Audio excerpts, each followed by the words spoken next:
Dans Parashat Vayetze. Alors, Yaakov se sauve de son frère. 14 ans, il se cache dans la yeshiva. Et voilà qu'il arrive à Haran. Okay? Alors, la route entre Israël de cette époque à Haran, c'était 17 jours. Il est à pied. Il n'a rien. Il n'a même pas un chameau, il n'a même pas un âne, rien. Il est à pied. Alors, il a marché, Ken, il a marché 17 jours pour arriver à Haran. Okay? Comme si tu dis, tu marchais d'Israël à Irak en 17 jours. Peut-être aujourd'hui, tu le feras beaucoup plus de jours.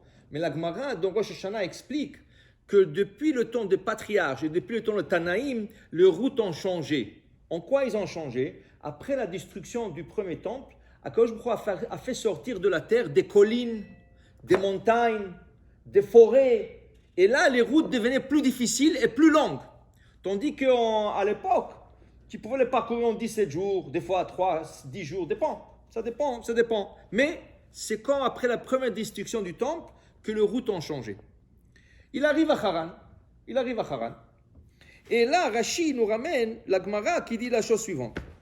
Il s'est dit, comment est-ce possible que je vais passer par le Har Moria, la montagne de Moria, là où ce que son père Yitzhak a été ligoté, là où ce que le Beth Amikdash va être construit, et je n'ai pas fait une prière. C'est comme si tu vas en Israël, tu ne vas pas au Kotel, tu n'as rien fait. Tu peux visiter Haïfa, Tel Aviv, Beersheba, tu peux visiter tout Israël. Si tu n'es pas parti un jour voir le Kotel, faire une petite prière au Kotel, tu n'as rien fait en Israël. Alors il dit, comment c'est possible? Comment j'ai grandi là-bas et tout ça. Maintenant je sors, je ne sais pas quand je vais revenir, je ne sais pas qu'est-ce qui m'attend là-bas, comment je vais me marier, et je n'ai pas fait une prière. Nathan Libo Lachzor. Il est déjà à Haran. Maintenant il dit, non, je ne peux pas rentrer dans cette ville, il faut que je retourne. Il fait un demi-tour, dit Rashi, là Kadosh Baruch Hu dit, ah, maintenant, tu veux venir à ma maison? Alors ne te fatigue pas. Je l'emmène chez toi. Il a même pas commencé à marcher. Et là, Vaifga bamakomaou. Mazi Vaifga, dit Rashi, Sheneekar Haramoria ou Balekan. La montagne s'est déracinée de là-bas et quand je voulais l'emmener à Haran. Okay? Vaifga. Du coup, comment c'est possible? Moi, j'ai fait 17 jours de marche. Du coup, 1 heure, je suis là. C'est pas possible. Okay? Akadosh Baruch Hu. Pourquoi? Mais la met shekafza lo haaretz. Il vit likrato et bet el. Vezeu vaivga makom hahu. Qu'est-ce qu'on apprend de là? Regarde. On doit prier à Hachem. On doit demander toujours à Hachem. Hachem, je vais réussir. C'est normal. Tu veux faire quelque chose dans la vie. Tu veux réussir. Le premier que tu demandes, c'est Hachem, qui te donne une beracha. Okay? Alors, des fois, tu ne demandes pas, des fois, tu ne fais pas. Alors, qu'est-ce que tu penses? Qu'Akadosh Baruch Hu va te tordre le bras pour que tu fasses? Quelqu'un qui ne se lève pas à la prière, tu crois qu'Akadosh Baruch Hu va le rendre malade de pied? Ah, tu n'es pas parti à la synagogue, tu ne te lèves pas du lit. Hazve Shalom, Akadosh Baruch Hu ne va pas faire ça. Ah, tu n'as pas mis les tefillim sur le bras, tu ne pourras pas travailler avec tes mains aujourd'hui. Chas v'shalom, Akadosh Baruch Hu ne le fait pas. Pourquoi? Si tu ne veux pas, mon fils, c'est ton choix, c'est ton libre arbitre, fais ce que tu veux, fais ce que tu as à faire. Après 120 ans, on va faire des calculs, on va faire des comptes. Mais pour le moment, fais ce que tu as à faire. Mais sache une chose, mon fils, le jour que tu voudras venir vers moi, c'est moi qui vais venir vers toi. Tu ne vas pas te fatiguer.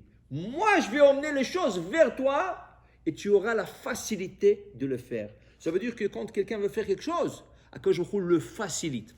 Je vous raconte une petite histoire, une vraie histoire. En Israël, un directeur de banque, il écoute des cours de Torah à gauche, à droite, il est laïque, il écoute des cours de Torah, ça prend un petite flamme, tac. Un jour, il décide, ça y est, moi je fais tchouva, commence à mettre les tefillim le matin, okay? Commence à faire, mais il n'est pas encore prêt à mettre la kippa, il a honte. Et c'est un directeur de banque, une grande banque en Israël, tout ça, il dit, je vais rentrer, on va me poser des questions, je n'ai pas envie de tout ça. Donc, un jour, il arrive à la banque, il a faim, il a un sandwich avec lui. Il dit, écoute, il se dit, mais Si je ne mets pas la kippa, comment je vais faire Birkat Amazon? Comment je vais Birkat Amazon? Et si je mets la kippa, ils vont voir. Ah, il s'assoit là-bas, il ne sait pas quoi faire. Il prie Hachem. Hachem, aidez-moi. J'ai faim. Je vais manger le pain. Mais il faut que je me lave les mains. Il faut que je fasse Birkat Amazon. Mais j'ai honte de mettre la kippa. Je vous dis la vérité, Hachem. Moi, je vais le faire, mais j'ai honte. Aidez-moi, aidez-moi. Il part comme ça à lui-même. Un client rentre à la banque. Il a 2 sacs avec 2 pièces d'argent. Il rentre 2 sacs de pièces d'argent. C'est un client de la banque et tout ça. Du coup, il y a un sac qui se déchire. Toute la monnaie est par terre. Alors, il y avait là-bas un garde. Il dit, fermez les portes de la banque. Ils ont fermé les portes de la banque. Maintenant, le gars, il se met à genoux pour ramasser. Mais il y a tellement de pièces. Ça va lui prendre toute une journée, ça. Alors, toutes les caissières, elles sortent.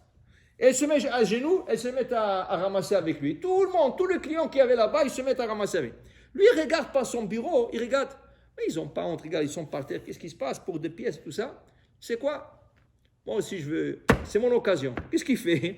Il va là-bas, il se met par terre, à genoux par terre, il sort la kippa de la poche, et il la met sur la tête, et il ramasse avec tout le monde. Mais avec tout le monde sont occupés, il ne regarde même pas sa kippa à lui. Okay? Et il reste avec la kippa. Il reste la kippa, 5 minutes, 10 minutes, 15 minutes, ils ont fini de ramasser, il rentre dans son bureau, il sort, personne ne lui dit rien sur la kippa. Il dit, ça y est, Hachem Toda Rabba, c'était ce qu'il fallait. C'était l'occasion qu'il me fallait pour mettre la kippa. Tu comprends? Quand tu demandes à Hachem et quand tu veux, voilà, quand je regarde qu'est-ce qu'il lui a fait pour qu'il puisse mettre la kippa et qu'il n'a pas honte. Et c'est pour n'importe quoi. Quand tu veux pas, Akadosh Baruch Hu te force pas. Mais quand tu voudras, Akadosh Baruch Hu te le facilitera.